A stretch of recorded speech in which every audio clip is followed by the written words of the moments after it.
let me introduce our next speaker, Professor John Wyatt, who's Professor of Ethics and Perinatology at the University College in London.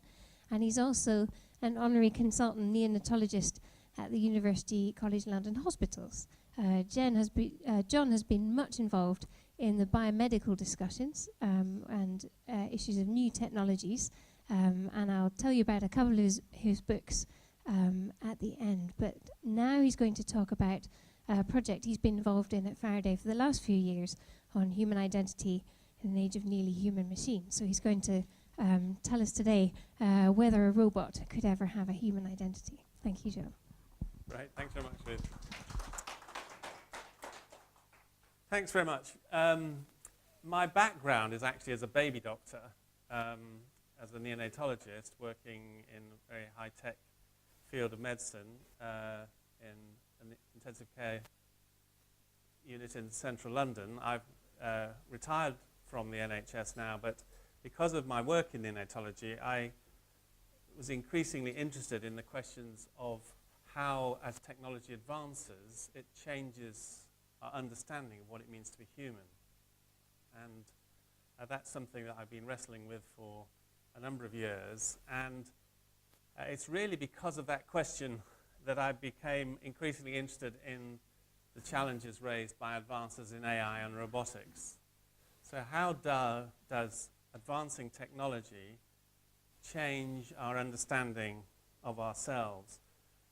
And I think that's a very central question which affects us in society as a whole, but it clearly affects those who are religious believers, and I come from a Protestant Christian perspective, and trying to wrestle with this question of what it means to be human in a world of intelligent machines. And that has led to a research project based here at the Faraday Institute. Dr. Beth Singlers at the back is a research associate on this project, and we've been trying to address this question, coming at it from a number of different angles. We're not going to be able to talk in detail about the project, but and I'm sure Beth would be happy to talk about it later on if questions arise. But it's interesting that some people working in the field have explicitly said that they regard their work in robotics as a means of understanding what a human being is like. This is a very unusual guy, Professor Ishiguro from Osaka University in Japan, and the real human is the one up top, and this below is a humanoid robot that he's created, which is designed to be as similar to himself as possible. And apparently he even leaves it in rooms. He goes and the robot attends meetings in his stead, and therefore he can be somewhere else. So there are some robotic manufacturers who are trying to make robots as like human beings as possible. There are many others, and in fact the dominant trend seems to be creating robots that are in many ways much more friendly and childlike. This is something called a Naya robot. It's about 18 inches tall, and it moves, and its eyes light up, and it talks. And it's designed to be cute and cuddly and friendly. I had a very interesting experience last year when I was at a conference with a whole group of senior Christian leaders, including bishops and other eminences. And we were discussing some of these issues, but as part of the conference, we visited one of the computer labs in Durham University. And as we walked into the lab, this group of about 40, mainly men, but some women as well, there were about 5 of these robots on the floor, and they were all switched on, and their eyes were blinking, and their arms were moving, and they were speaking. And instantly, the atmosphere in the room changed, and a bishop, no less, gets down on his hands and knees and says, "Oh, hello, the little darling. Hello, how are you?" And this thing is speaking back. I'm watching this and thinking, good grief. If this is how senior Christian leaders respond, what hope is there for the rest of the population? And it also occurred to me, as I was reflecting on this, that many of the people there would be parents and they had themselves cared for young children. And one of the things we all discover and know as a parent is that if you come across a little 18-month-old toddling around on the floor, you don't just walk past them and ignore them. The instincts of a parent is immediately to engage and to ask questions, and how are you, and are you safe, and so on. And so I was thinking that in many ways the way these adults were behaving was these unconscious anthropomorphic tendency, the tendency to put humanity onto other objects. This is Sophia, who is produced by a company called Hanson Robotics. And Sophia is described as having uncanny realism. This is off the Hanson Robotics website. She's friendly and empathic. And she's realizing the dream of friendly machines that love and care about humans. So you can see all this very anthropomorphizing language. Some robots are not like this. This is a companion robot called Jibo, and it has a single, sort of like an eye, which rotates and moves and tracks you. And again, the marketing spiel says he loves to be around people, and the relationships he forms are the single most important thing to him. So you can see this constant theme about trying to, the manufacturers deliberately trying to persuade us to develop relationships with these machines. This is an app which is delightfully called the Wobot, which is a mental health app for people with depression. And I'm ready to learn 24/7, no couches, no meds, no childhood stuff, just strategies to improve your mood and the occasional dorky joke. And this is being used seriously by health professionals and others to make what's effectively cognitive behavioral therapy available. But again, it's done in the context of simulating a relationship with a real counselor. So if we just sort of step back and think what's going on, here are human beings on the left, and here are machines on the right. And it seems to me that you can see that there's a two-way process going on. On the one hand, there's a movement from the machine to the human. We increasingly understand ourselves as being machines. We take machine thinking and apply it to our own humanity. And then there's the opposite movement, that we anthropomorphize. We put our human way of thinking onto a machine. We regard a machine as being like a human being.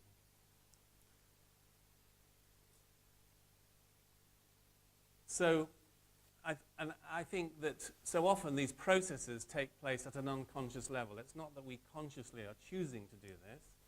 This is something which happens at a subconscious level as we are increasingly surrounded by these kind of machines. And it's just interesting to look at the language, with language like somebody being hardwired to like music, to someone programmed to obey parents. You know, if you just think about your language, you can find that these machine analogies occur actually quite common in our speech.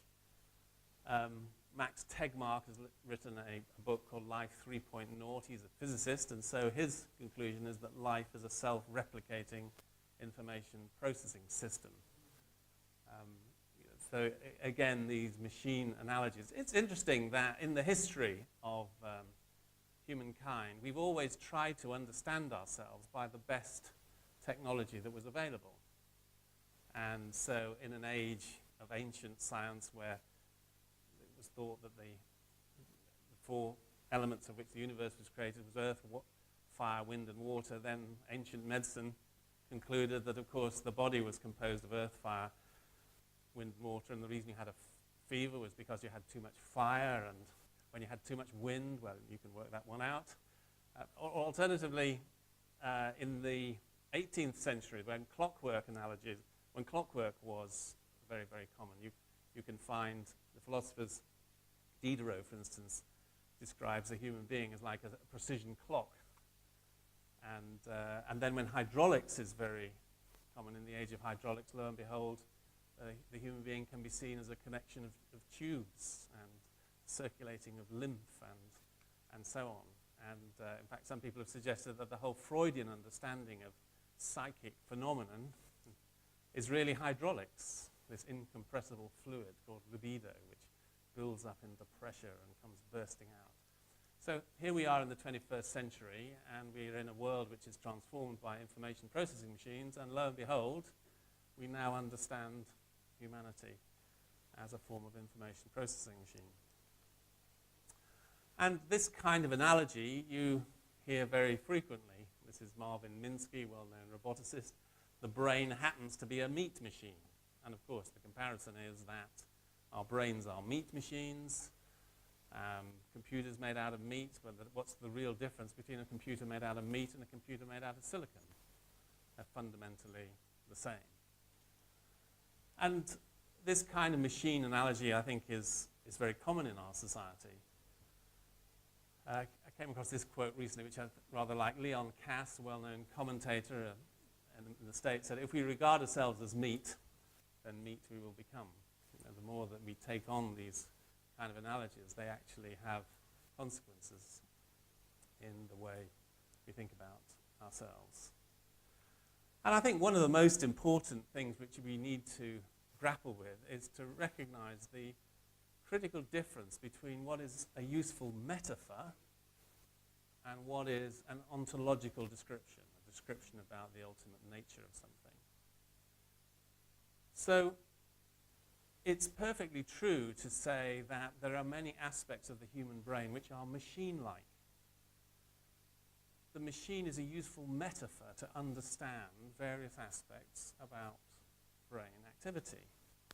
And so, for instance, you know, there's been an explosion of, for instance, computational neuroscience using techniques of computer to understand mechanisms of within neuroscience, of cognitive psychology, which uses computer-like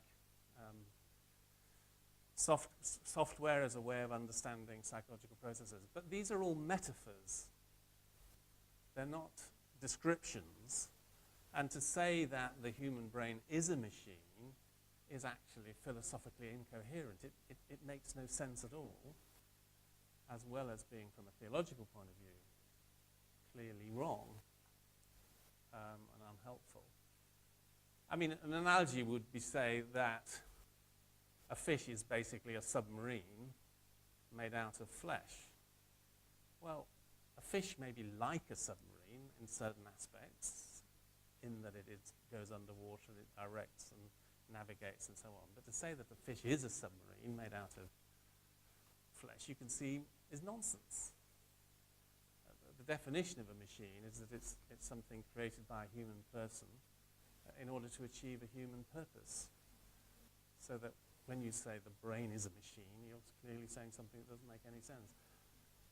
It's similar to say that when you say that a machine understands something, it's a similar kind of metaphor, because machines don't understand anything. It's only persons who can understand things. So, and yet those kind of confusions between what is a metaphor and what is a description is something that I think if you go looking for it, you find happens the whole time in these kind of discussions about the nature of intelligent machines. So there are many aspects of the human brain which are machine-like, but it's both false and incoherent to say that the brain or the human is a machine. And then to come back to think about anthropomorphism again. So a long word, anthropomorphe, derived from human and form. Anthropomorphism is to see a human form in a non-human entity or being.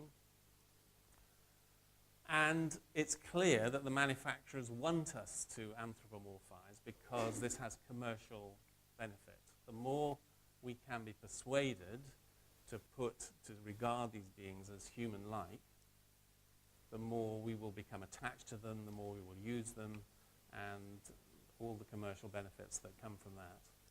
And I think in the future we're going to find ourselves increasingly surrounded by different kinds of intelligent machines. Some of them will be completely embodied, so-called incarnate in three-dimensional space.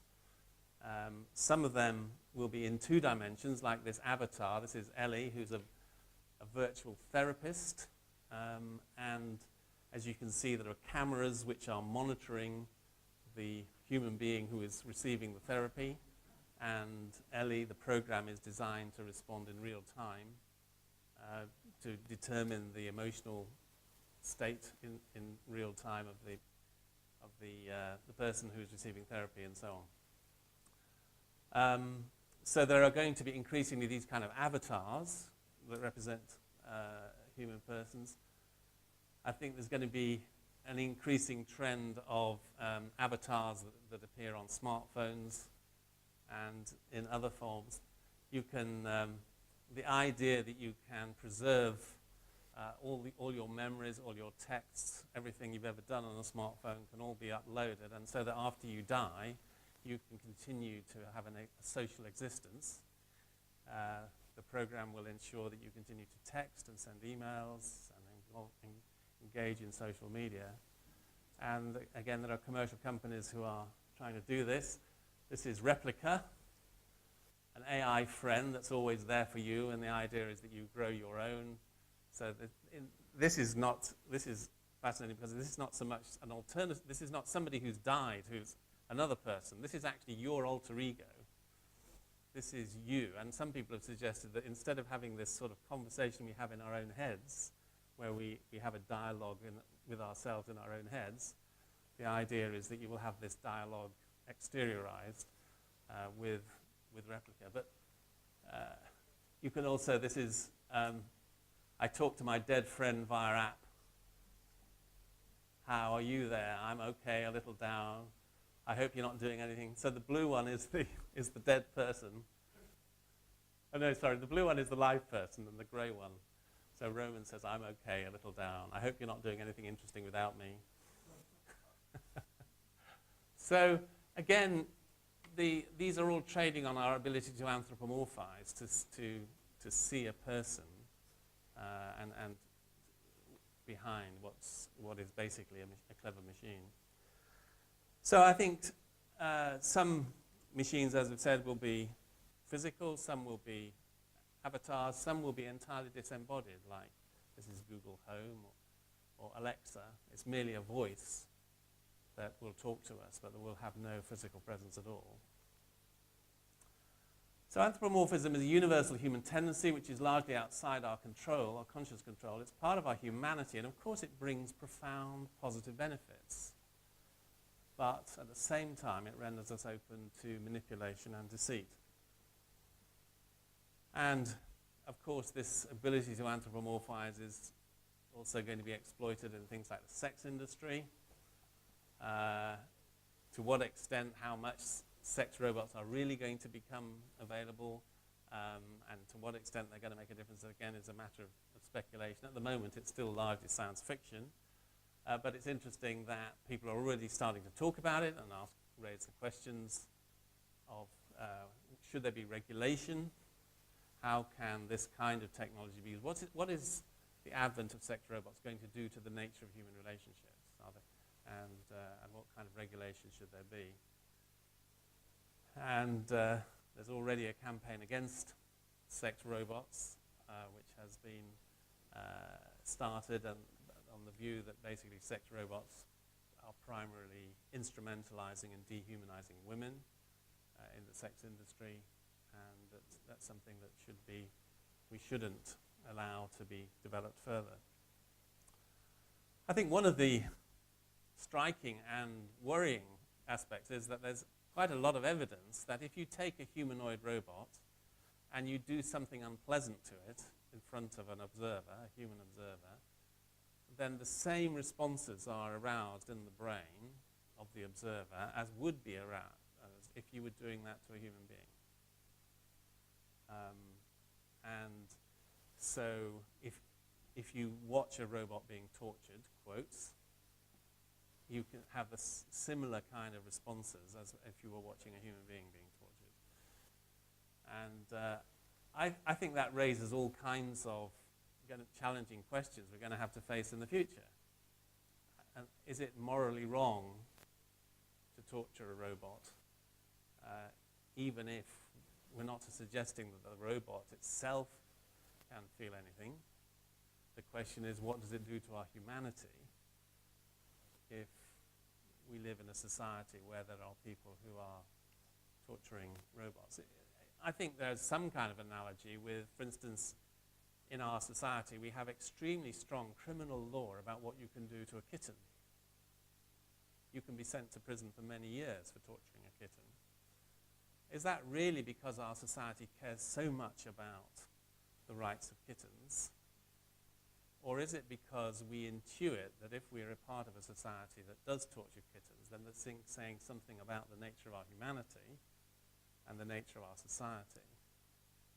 And so I think there may be some kind of analogy there with whether we should need to have laws about what you can do with robots. And this is a journalist called David Polgar. Human compassion can be gamed. It's the ultimate psychological hack, a glitch in human response that can be exploited in an attempt to make a sticky product. That's what manufacturers talk about, a sticky product. Their aim is to make the smartphone a sticky product, and they've been amazingly successful. That's why designers give AIs human characteristics in the first place. They want us to like them.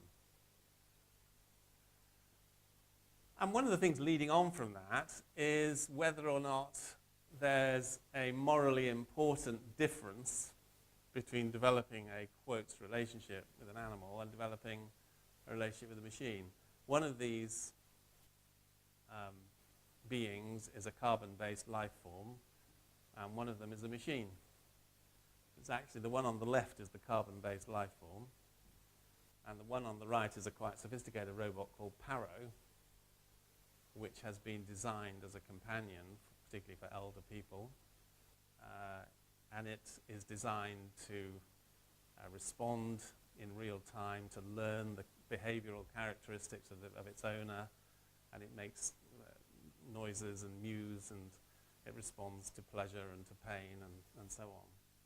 And there's been a number of studies showing that it has beneficial effects when used in elder homes, in terms of reducing anxiety and improving mood and so on.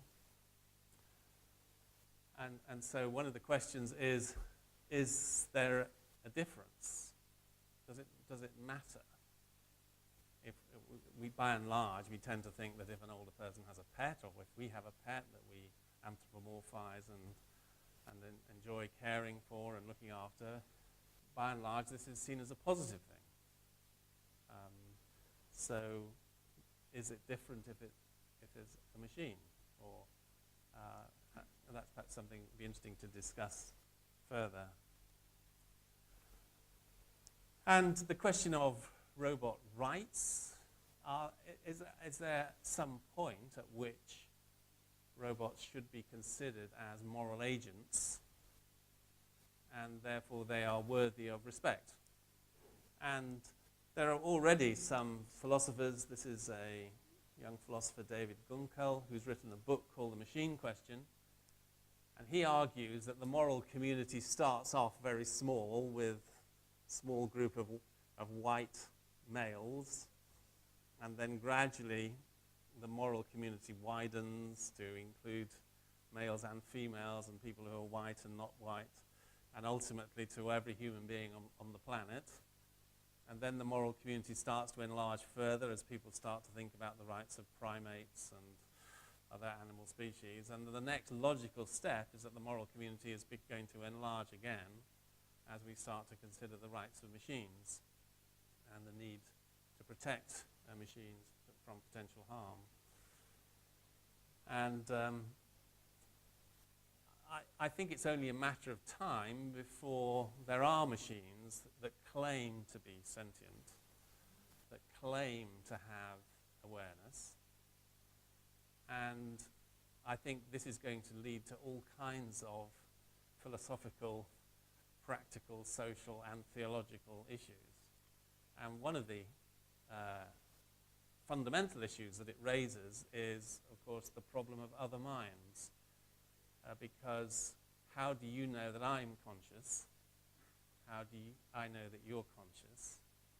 It's something that we intuit that because we share so much in common that we assume, therefore, that what's going on in one another's heads and others' first-person experience is similar to my own.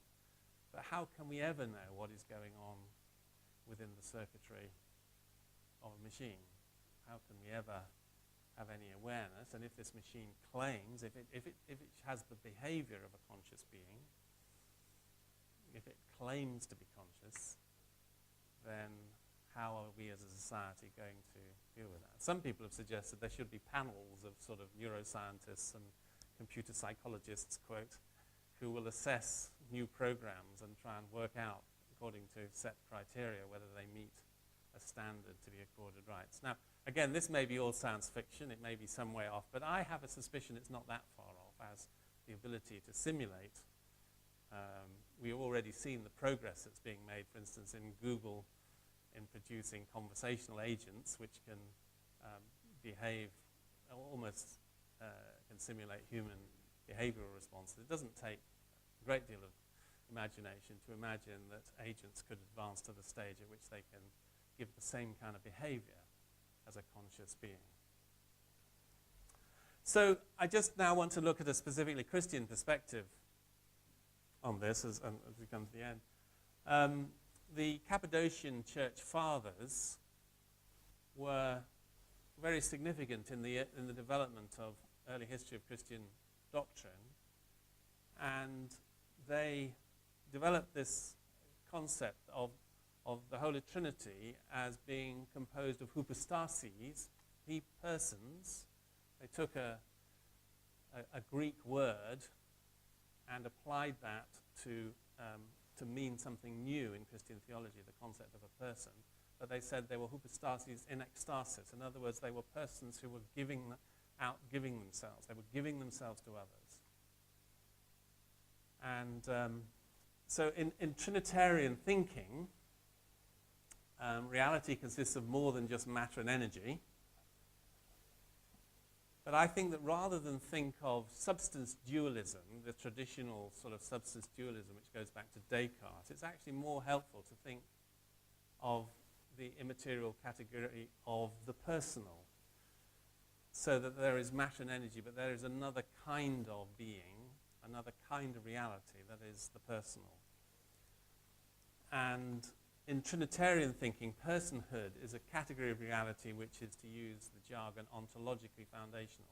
In other words, you cannot define a person in anything which is more basic. Once you've talked about a person, you've reached the foundational level of description. Ultimately, in Christian thinking, to be a person is to be like the persons of the Trinity. It is they who define what it means to be a person. And persons are not reducible to matter and energy, and they are not limited to matter and energy. And persons are constituted by their relations. So what the Cappadocian Fathers developed was a theology by which the personhood of the Father was constituted by the existence of the Son. It was not possible to be Father unless the Son existed. And similarly, it was not possible to be the Son unless the Father existed. So the very being of the Father depends on the Son, and the very being of the Son depends on the Father. They are constituted, the persons are constituted by their relations, and by the freedom they have, the movement of communion, the freedom they have to give themselves to one another in love. And so, in this way of thinking, to be a person is to participate in some sense in the divine life of the triune God.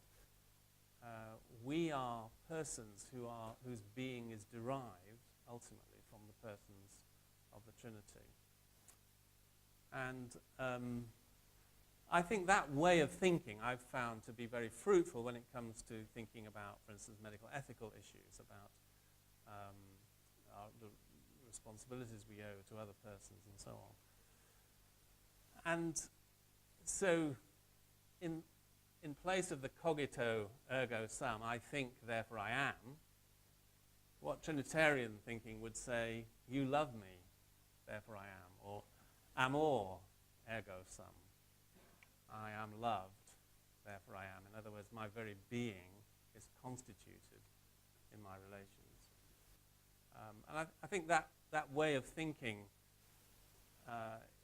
has some very profound consequences as we think about what it means to be a human person.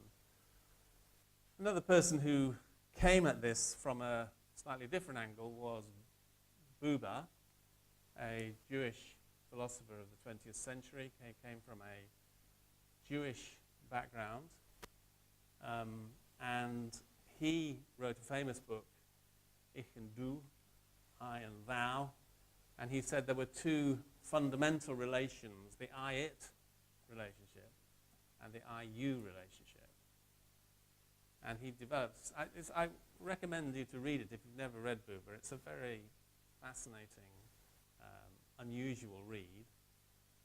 And he develops the distinctions between these relationships. And in fact, he says that the I-you relationship is primary. The first relationship we're ever conscious of as a child is actually the I-you relationship. It's only gradually as we develop as a child we learn to differentiate between what's an I-you and what's an I-it. And ultimately, he says the I-you relationships we have between humans, of course, also reflect the possibility of an I-you relationship with the author of life himself. So I think differentiating between the I-you and the I-it relationship is probably going to be very important as we think about intelligent machines. I want to argue that the relationship we have with a machine, so-called, is always going to be an I-it relationship.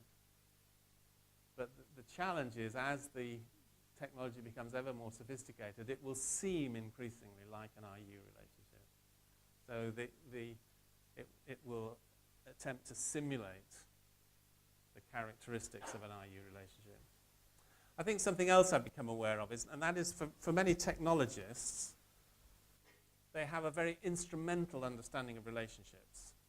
So if you ask many technologists, what are relationships for? And of course, it's not just technologists. Many people would get this reaction in our society. What are relationships for? They would say, well, relationships are to basically give you nice feelings. And when you have a relationship, it evokes all these nice feelings of warmth and a feeling of security and of intimacy and all these positive things inside me. That's what relationships are for. And if a relationship doesn't evoke those nice emotions, well, then there's something wrong with the relationship. But then you go on and say, well, of course, if my relationship with my machine evokes the same kind of emotions, evokes the same kind of feelings inside me, well, what's the problem? That's what relationships are for. And that's that kind of instrumental view of relationships. Whereas I think if you would take Buber, and Buber was one of the influences on Karl Barth, who developed his own version of this kind of relationship, what some people call dialogical personalism, the idea that the persons are in dialogue. They would see something much more profound and ineffable in the I-you relationship. It's not just about evoking feelings. It's about something far more significant. And I think most of us have this experience, don't we, that there are moments, and of course not all relationships at all times are like that, but there are moments in relationships where we do reach something very profound, something very transcendental, when we make contact at a very profound level with another person, a person who is different from us, but is made out of the same kind of being. But just another aspect of ancient Christian theology which I think is also relevant, and that is that when the Church Fathers were developing their understanding of the relationship between God the Father and God the Son, they were wrestling with the questions, was the Son part of the creation? Was as the same as everything else? And their answer was no. The Son was born, not made, or in the Old English, begotten, not made. And that distinction is a very profound distinction. That which we give birth to is fundamentally the same as us. Those of us who have children know that our children come as a gift from our being, and they're equal in status and dignity to ourselves. We care for, nurture, and educate our children, but we cannot control them or determine their nature. What they are is given to them, and we have no way of determining what our children are. But that which we make or create is fundamentally different from us. It's a product of our will, and it's therefore ours to mold and control. And so we can determine what it is for and what it will do. And so again, I think that distinction, if we apply that distinction to the robot, the intelligent machine, we would say that this is a being which is made, it's not born. And that means that we do have the right to control it. We do have the right to determine its use. But that it's fundamentally different from human beings who are born and not made. So in summary, intelligent machines, I think, will increasingly play a role as simulated or analogous persons. They will play the role of being a person in interactions with humans, and that may lead to all kinds of positive benefits. But they cannot share our human nature, and they cannot participate in genuine I-you relations. And I think this distinction may be increasingly important as we're surrounded by machines that simulate human behavior, relationality, and personhood. And just for debate, to what extent should we welcome the introduction of simulated companions for elderly people, for people with dementia, for children, for those with psychiatric disorders and so on? It's interesting that the main target audiences for these companions are the vulnerable. They're human beings who in different ways are especially vulnerable. And yet they're seen as a likely target for machines. And how should this technology be regulated in order that it is employed to protect and enhance human flourishing rather than threaten it? So one example, for instance, should there be a law that says whenever something is trying to simulate or appears to simulate the human person, that it should by law be required to regularly state, I have to tell you I am not a person. I have to tell you I'm not a human being. As a way of preventing this kind of deception or manipulation which can occur. And should the deliberate maltreatment, sexual abuse, and torture of human-like robots be made illegal? So just a few questions to think about. And that's the name of the project, which is currently underway. Thanks very much.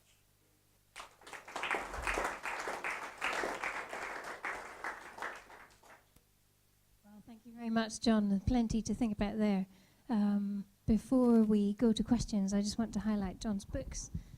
One on bioethics in general, Matters of Life and Death, which is on the bookstall, and also a relatively new book out this year, Dying Well, about assisted dying. So,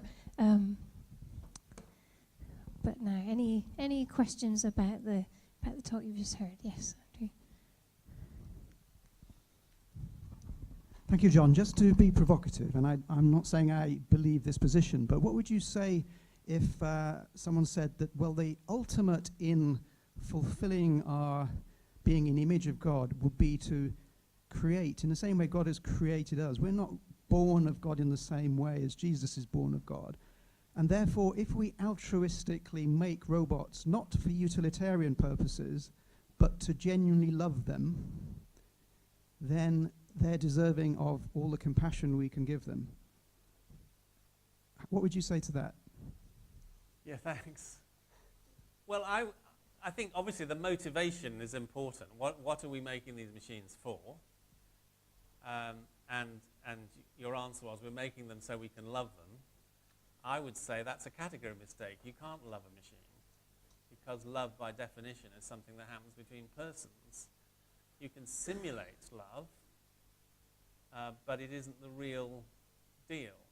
And I would also go on to say there seem to be so many people in the world already who are unloved, that might it not be better to spend our efforts on loving those who need love rather than creating machines and putting simulated love on them. But perhaps that's a bit harsh. So you're saying it's impossible, in effect, to make other creatures in the same way God has made us? To make persons. That's why I think this this language about personhood is a helpful way in. It's clearly possible to make creatures, but that's what the machines are. If you know they are created beings, it's possible to make synthetic life. It's possible, at least in theory, to create organisms, but that's not the same as making a person. So I would believe, following that train of thought, that whatever we create does not have personhood. It may simulate it. But that's because you believe a person is born of another person. Correct. And would you therefore say we, as human beings, we're born of God, not made by God? No, I think the distinction is we are made. So whereas the Son is born, I mean, some heavy theology here, but if you take Orthodox Christian theology, the distinction is that the Son is born from the nature. That's what the Nicene Creed said. Whereas we are part of the creation. We are made from the will of God. But God himself, as a person, has the ability, it seems, from Christian theology, to give us his personhood. Okay. And that's something, I don't think he's given us that gift to donate personhood to the products of our hands. Okay, any more? Now, let's, can we go just in the same row? We're creating robots which are very humanoid, and I think it's a Turing test that says at that point where we can't distinguish between a human and a machine, we've succeeded. We really can't make any other kind of robot because we've no idea how dolphin intelligence, for example, works. So we couldn't make it any other way than ourselves. Well, we've no idea how our intelligence works. So I think that whatever intelligence the machine has, it's not human intelligence. It is machine intelligence, such as it is. It is some kind of machine processing. But I think it is only simulating human reasoning. I mean, the way that the machine beats the chess master at Go bears no relationship to the way human beings play chess. It's an entirely alien kind of process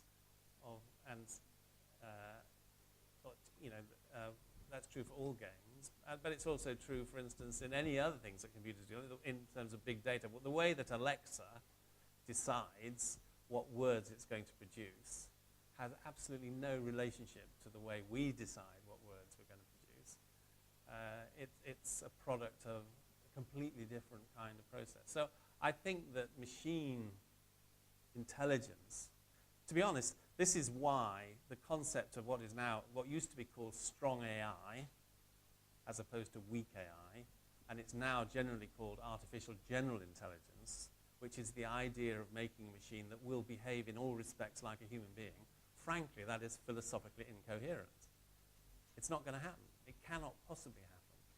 Well, the only possible way it could happen, and this is science fiction, is that you create a machine which mimics every single neuron and every single, 10 to the 14 connections, plus everything that comes from our birth and from our inheritance and everything else.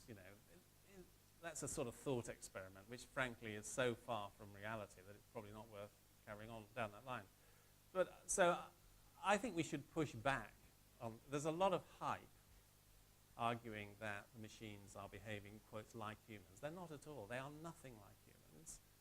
But for various reasons, the developers want to make them seem, appear, simulate human reasoning. I was at a conference recently where a quite senior computer scientist said, it's a bit like the difference between having a real plant in your house and having a plastic plant. The plastic plant could look in every way like the real plant, but we know it's plastic. It's just not the same thing. No, yes, just in the row in front.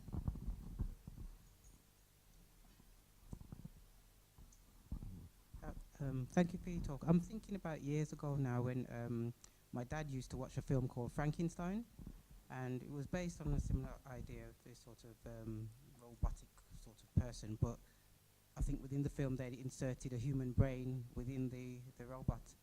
And I'm just wondering if you think that, you know, in modern science, whether that's something that they could consider doing then, and then sort of articulating then, oh, it has got thoughts and feelings then, having a brain put into it. Yes, so the question really is about whether it's possible to put a human brain or in some way into a machine. Well, again, I think, to be honest, this is, at the moment, a long way away in terms of science fiction. I mean, what is happening at a sort of very basic level is that they are creating computer chips that have brain cells in them, which are a sort of combination of living brain cells connected to transistors and cellular. So at a cellular level, that is already happening. I mean, whether it's going to be successful, whether it's going to lead to anything, is unlikely. But the relationship with science fiction and technology is very interesting and important. And part of the project we've been doing here at Faraday has been trying to look at some of the science fiction stories which are very influential in the way that technology develops. And one of the things I've realized is there's an interesting sort of symbiotic relationship between the science fiction and the technologists. Many of the technologists who are working in this field grew up with science fiction, like Frankenstein and like Star Trek and I, Robot and all the novels of Asimov and so on. And a lot of what they're trying to do, either consciously or unconsciously, is make the science fiction come true. So there is that kind of relationship between sometimes trying to work out what's fiction and what's fact is complicated. But I think that we should, again, try to resist, try to distinguish and push back against the hype, which tries to make that more draw us in, make us feel that technology is more powerful than it really is. Okay, any more? We'll just...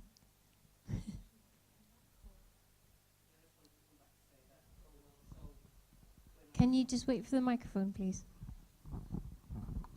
Oh, well, I did want to come back and say that in context of the science fiction, so when I was younger and there was no such thing as mobile phones, and I remember a film coming on where they had the first walkie-talkie.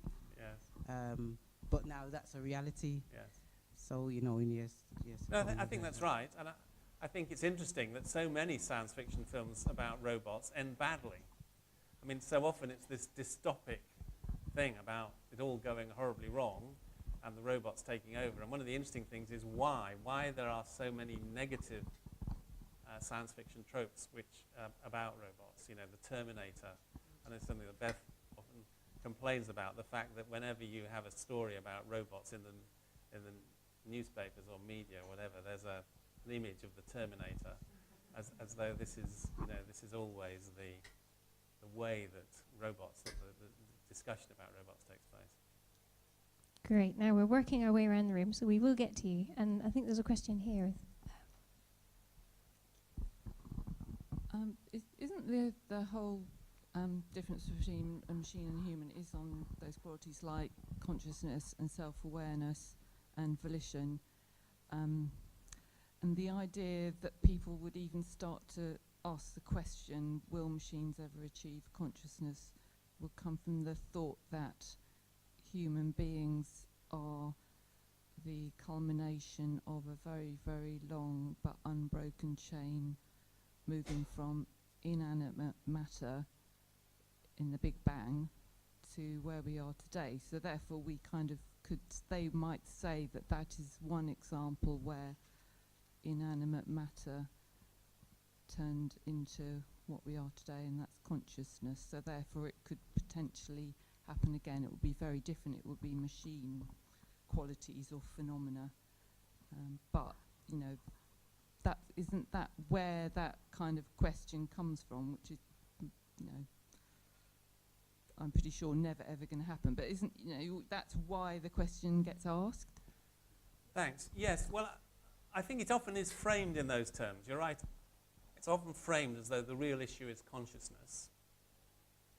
And it is argued, as you say, that clearly what's happened in the evolution of humankind is that you start with inanimate matter and you end up with a conscious human being. Well, conscious machine.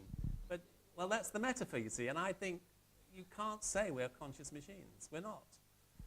So we need to be, conscious phenomena would be better. Well, that's the argument, and certainly if you take a completely physicalist philosophy, in other words, as you probably worked out, I'm not a physicalist. A physicalist says there is nothing but matter and energy, and anything that is immaterial is simply emergent upon the matter and energy. Now, if you take that position, then you do have to say that it is logically entirely possible that the same process that has happened in human evolution can happen in a machine. If the brain is simply wiring, it's simply mechanisms, then, and yet consciousness emerges, then there's absolutely no reason to say that consciousness may not emerge again. Incidentally, that's also the root, I think, of a lot of the dystopia about intelligent machines, because if you say that, if you take that physicalist perspective, you have to say every possible thing that's ever come out of the human brain,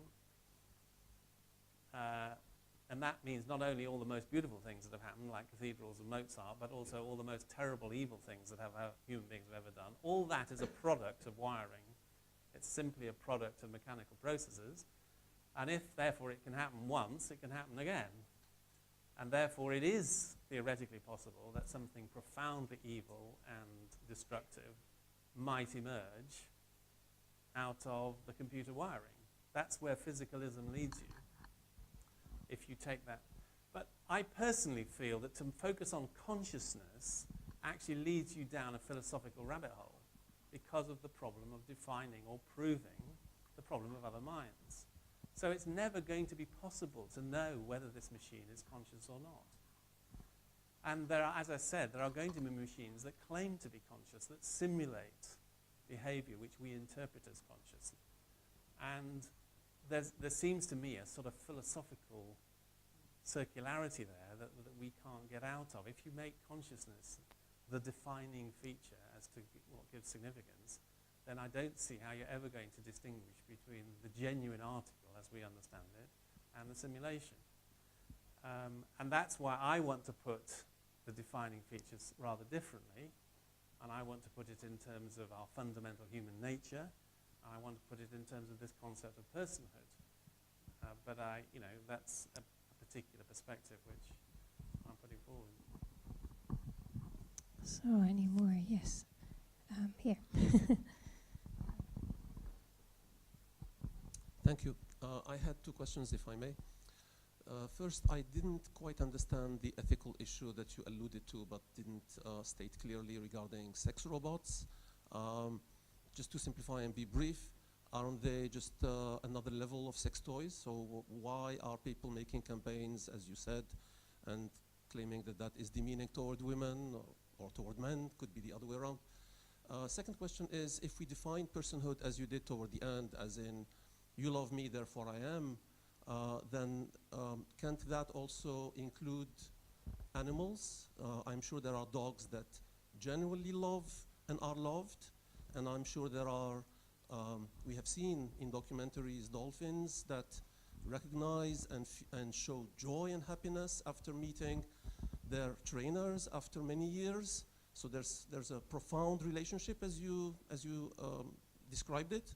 So I think these kinds of deep relationship and love, etc., in my view, will lead us to enlarge the definition of personhood and not keep it to humans.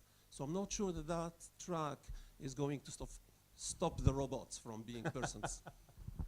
Thank you. Yeah, the argument about sex robots is quite complex and is really to do with the implications for relationships between the genders and the instrumentalization of women. So the argument goes that there's a difference between a sex toy, which just lies there, to put it crudely, versus a being which is designed to reproduce as much as possible the reaction of a human being. And just to make it more obvious and more painful, there are, people are talking about, you can make machines that will simulate what it's like being raped, and the experience of a child robot, and a child robot which will behave in a realistic way when it's being abused. And so, you know, then we start to say, well, is that really, is this appropriate for the way that as human beings we behave? And there will be those who argue, well, it's harm reduction and it's better that they abuse a toy than they abuse a real child and so on. But I think it does raise the more fundamental questions about what kind of society do we wish to belong to? And therefore, should there be laws about what you're allowed to do with something that is simulating a human person with ever increasing degrees of accuracy? Going back to the love, can we love a dog? I would regard, you know, I have no doubt that people have very profound responses to a dog, and I've seen that myself, observing other people. But I have to say, I think it's anthropomorphism. I mean, the dog has what dog psychologists say is that the dogs really don't understand love as we understand love. Love is something between persons. And so I would want to maintain that distinction. Having said that, I think there is a profound, if I can answer my own question, is there a difference between a relationship with a dog and a relationship with Paro the seal? I would want to answer yes, there is. And that's because the experience of the dog, although it's not a person, is in many ways similar to a human person. In other words, the dog was born out of the body of another dog. The dog was a baby dog. The dog learnt about the world, learnt about reality, had painful experiences, had nice experiences, bonded with different beings and so on, has a history. And all of that contributes to when the dog wags its tail, it's behaving in a doggy manner. It is being consistent with its dog-like nature. You compare that with the robot. The robot has none of that. The robot is purely artifact. It is mechanisms, clever programming. It has no history. It has no experience. It is simply simulating the behavior of a carbon-based life form. And so I think the dog is being authentic to its own nature, whereas there is something profoundly inauthentic about Paro. Paro is just a simulation, but is not genuinely being consistent with its own nature. And so I feel there is a difference, and that would draw me to feel very uneasy about giving Paro to somebody with dementia, for instance, or to a child without explaining that this isn't a real dog, this isn't a real animal. Okay, I'm aware of 4 people who want to ask more questions. If anyone else has one, you'll have to write it down and put it in the box. But we'll just go here and then three more at the back.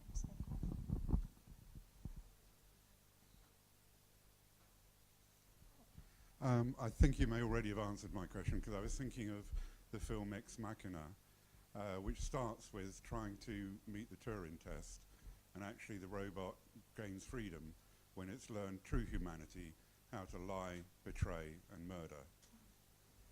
Yes, thank you. And it's interesting that Ex Machina, for those of you who haven't seen the film, it has this twist at the end where you think that this robot is a victim, and then right at the end, the twist comes and you realize actually the robot is manipulating, the robot is in control and is having its own agenda. And I think that the Turing test in many ways is outdated. It was a very influential concept when it first came along. The essence of the Turing test is it's about deception. Can you deceive somebody that, and it was done with a teletype, that this was a machine at the end of the teletype rather than a human being. Whereas really what's happening now is not about deception. It's about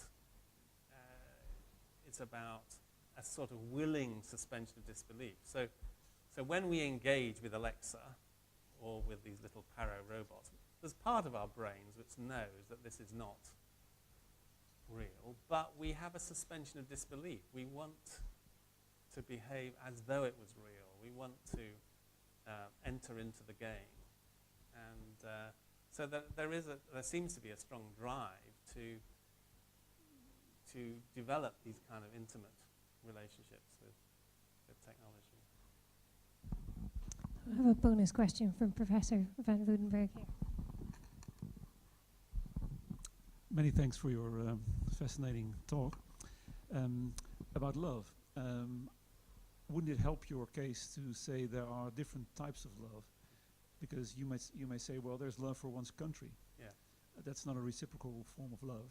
There is love for the piano, or love of literature, or love of dogs, or pets, or whatever. But there is this peculiar sort of reciprocal love, and that's what you need for your arguments, I do think. Okay, so thank you. That yes. was a friendly suggestion. Thanks very much. No, I think you're absolutely right. That is a helpful way of thinking about it. And it's interesting that in the development of Christian theology, the Christians developed this particular Greek word, agape, which reflect that sort of highest kind of love, which was a self-giving love. And I would say, yes, you can't have agape with a dog. The essence of agape is this mutuality. But yes, you can have other kinds of affection. You can have other kinds of experience. Yeah, thanks. Okay, now the gentleman with the stripy shirt here. Thank you. As a clumsy person, I was just thinking about unintended consequences. So, for example, a machine that might take, say, books from one side of a room to another and be programmed just to do a repetitive task. It might be programmable and programmed to be able to do that, but then on the way it might knock over something that was in the way. Yes. Okay. Now that will be an unintended consequence of the task. So obviously there's a danger there. I'm just wondering, is there anything you might want to say as well in terms of the research project, which is all about the impact of advances and the effects on human identity, in terms of unintended consequences of going down this path? Thanks very much.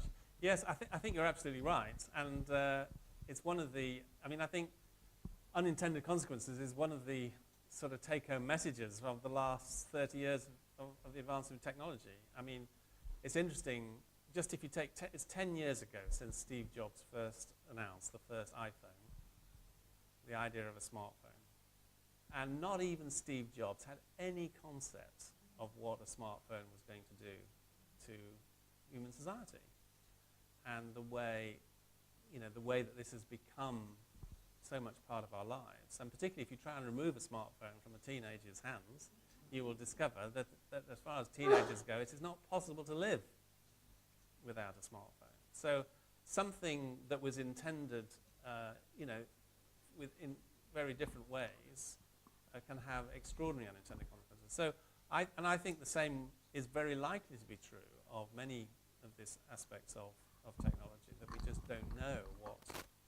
For instance, there's already been concerns about the effects on young children of having Alexa in homes because Alexa responds to very clear commands, switch lights on, play music, and so young children are learning that that's the way to speak to human beings. And was that intended as part of having an Alexa in the home? But so, I think there are many, many ways in which unintended consequences are going to happen. So I think one of the questions we need to ask as being concerned about regulation is, when something is introduced, what is being lost? What is being lost when you get your music through Alexa rather than in the ways we used to do it? And are we happy about what we are losing? And often it's not always apparent straight away what we are losing. It only becomes apparent with time what we're losing. But I think it's going to be a very important question for us to ask as technology is introduced, and particularly because so much of it is driven by commercial factors. All right, now, Ty, who's been waiting patiently.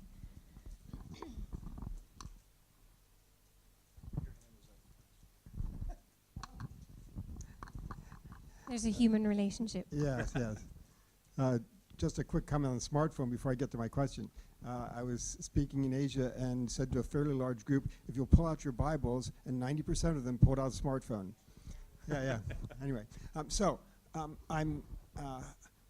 I'm reflecting on what you're talking about and realize that this impulse to try to simulate intelligence and someone like ourselves is a technological reflection, but it's an impulse in humanity all the way back. You look in the history of religions and the gods of the ancient Near East, and you see all the same aspects of how they imagined the gods to be like themselves, and that was an increasingly anthropomorphized view, from sun and moon to actual people-shaped things who act like people, who do what people do.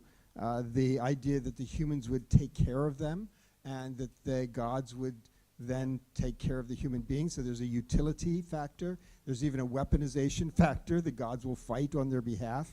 And the simulated companions of the relationships that they felt with their gods in the ancient Near East, attributing personhood and identity to the gods. And all of that reflects, it seems, a human impulse to do that. All of that in ancient times was a non-technological artificial intelligence in a way of speaking. Yes. Can you reflect on that, about kind of this same kind of impulse and the different ways that we approach it?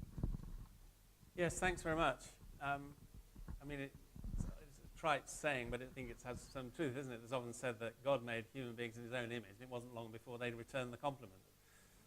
And we've always been making gods in our own image. And it clearly is something that is very deeply rooted in our humanity. But it's interesting, isn't it? In the biblical narrative, this is by and large seen as a very negative thing. And as I've sort of reflected on this, I've thought in the Christian tradition, there are really two different ways of thinking about a created image. On the positive side, there is the whole tradition of the icon, where the icon is seen as a window into a spiritual reality. By creating an image of a human being, we are getting insight into a deeper spiritual reality. And it's seen as a very positive thing. But on the other hand, there is the idol, and the idol is something seen as a substitute, and as something that we are giving to this inanimate being some kind of malign spiritual significance. And one of the striking things is that in the Old Testament narratives, the difference between the idols and the living God was that the idols couldn't speak, the idols couldn't move, and the idols were ultimately powerless. And now what we're doing is we're creating idols that can speak, idols that can move, and idols that have autonomous agency. And so, just seen at that spiritual level, you could say, well, there is the potential there because of the human heart, was it Calvin who said the human heart is an idol factory? You know, that we have the potential of creating new and powerful idols. And but maybe some of these could be icons. Maybe they could be ways of helping us to understand spiritual reality in a more profound way. As someone that works in education, I've noticed, you mentioned about smartphones and taking them away from teenagers, and we do that at the school that I'm a part of, and it is terrifying to them. But I've noticed that what's happened with students is they are persons, yet through those devices they've learned to relate to each other as they make their own icon, basically, or they make a commercial of themselves and show that as personhood. And that if we're not careful, they actually prefer that. Yeah. So in thinking about the future of this kind of technology, could you envision a time in which so that the damage done to our humanity would be one that would be our preferring the relationship with robots to the relationship with human beings, because we don't have to treat the robots. It frees us from any moral obligation. And they won't be programmed to be human. They'll be programmed to be subservient to make us happy. Yes, thanks very much. Well, I think that is right. And in fact, there are already some, I've heard some men say effectively that. They say, you know, I'm just terrible at relationships. Wherever I go, I just cause wreckage and broken hearts, and it's all a disaster. I'd be much safer with a machine. If I want her on talkative mode, I can have her on talkative mode, and if I don't want to talk, I can have her on silent, and and she's always there for me, and she doesn't argue back, and she doesn't complain about me, and what's not to like? Yeah, but my wife is not like that. Really? Yeah. That's strange. So, what that means is she stretches me into the kind of into something that looks more like full humanity. Yeah. Right. Whereas if we would make an army of robots to serve all of our needs, the one thing that we could be pretty certain of is they would never do that stretching, because often that stretching doesn't make us very happy. And this again is part of that this profound person-to-person relationship, isn't it? It's part of communion. That communion between fallen beings is not necessarily a pleasant activity. I mean, it often causes pain and failure of communication. But as you say, it's stretching. It's part of the way we grow. It's part of the way we are ultimately transformed into the likeness that we're supposed to bear. So on that note, I think we'll draw stumps. If there are any remaining questions, do submit them in the box, and they will. Our chair will have to be challenged by deciding which questions to ask. But let's thank John for his hard work.